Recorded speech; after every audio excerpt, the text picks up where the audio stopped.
Maddie, exciting news. You become, well, one of the few who would attend a U.S. school for swimming. How exciting is it for you to, first of all, take us through the process of why this particular school and the rest of the exciting news?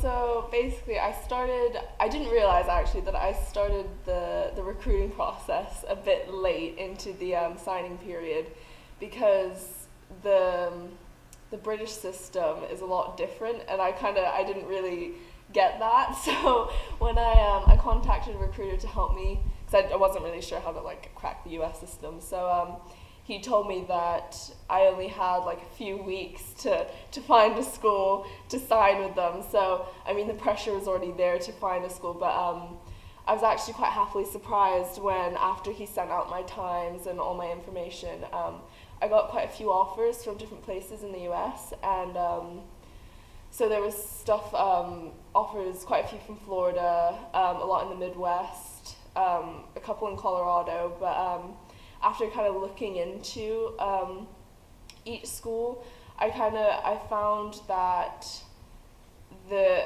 Colorado would be best suited for me. So I did quite a few Skype interviews, and when I Skyped the head coach from Northern Colorado, we clicked immediately. I loved her from the start. She was so enthusiastic. She's new to the program in Northern Colorado because she came from Alabama. She was the head coach there for I think 7 years, and she built that up to what it is now, which already made me quite excited, because I can see what she wants to do with the Colorado program. But yeah, we just got on really well.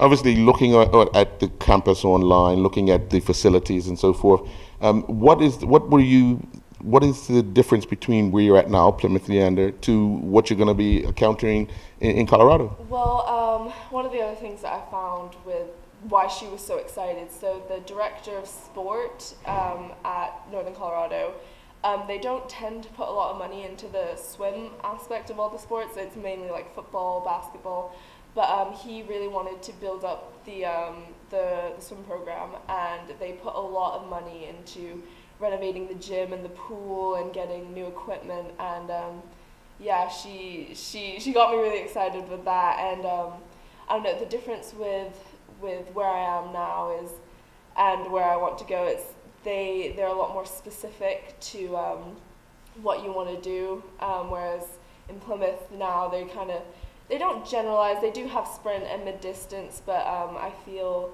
like in the US, especially my coach Lisa, she came from a background of her dad used to be one of the top people in the US swimming, so I just feel like she knows what she wants to do.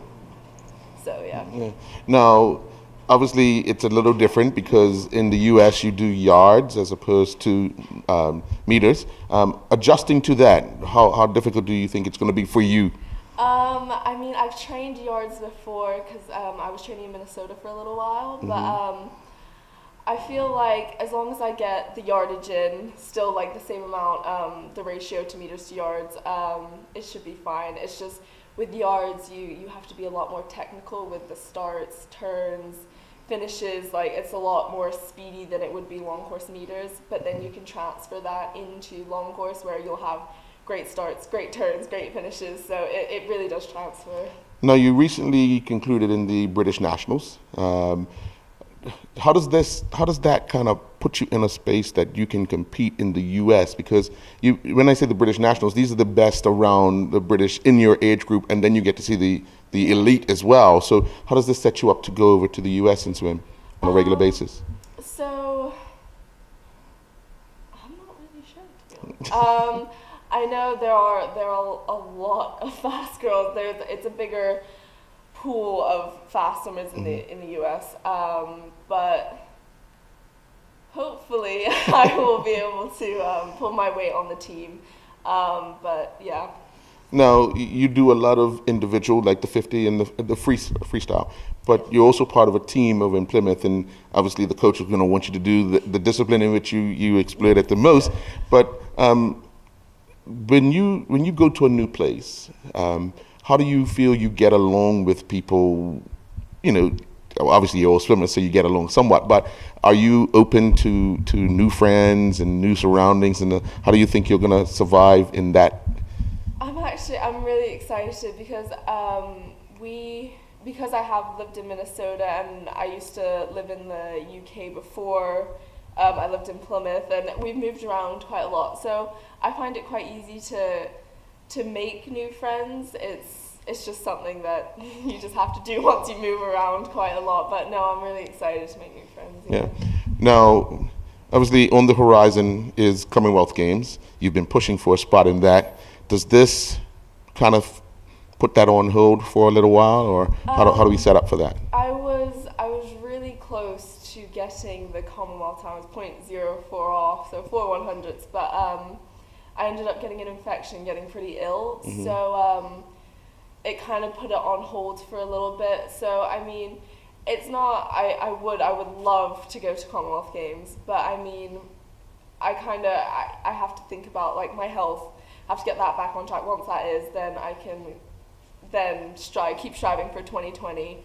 And so, I mean, I still have other, like, I'll be going to CRIFTA instead, my last CRIFTA Games, which is quite exciting, which will be in Jamaica. Right.